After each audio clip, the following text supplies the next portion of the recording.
Yeah, it's very, very big and important. You know, the third wave of feminism is really about defining feminism for what it means for you. For some women, that means having a job and being a full-time worker and having children.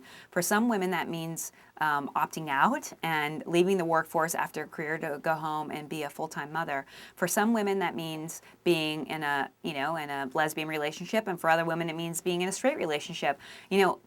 For some women, that means shaving their armpits, and for other women, it means not. And I think that in the third wave of feminism, we're thinking more about letting people define their own identity, what feminism is. And I think that's really powerful. I think Hillary Clinton was a second wave feminist person, and a lot of women in the second wave had to fight so hard to break those glass ceilings. I mean, I teared up during her speech when she said those 18 million votes were 18 million chinks in the glass ceiling, and that is really, really true.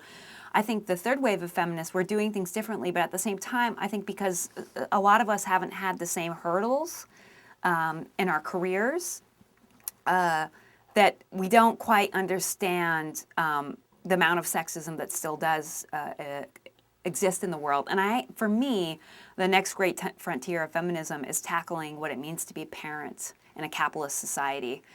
Because a lot of women don't have that choice to stay home.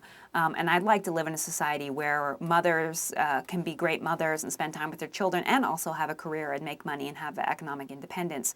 So I think there's this evolution going on. And the big question I have is I am so curious how technology is going to play into transforming what it means to be a woman. You're already seeing it with women are able to be at home and start their own businesses because they have to opt out of working at somewhere like, an IBM because it's not a traditional, IBM happens to be very good for working mothers, but a lot of places aren't flexible for people who want to stay home with their children.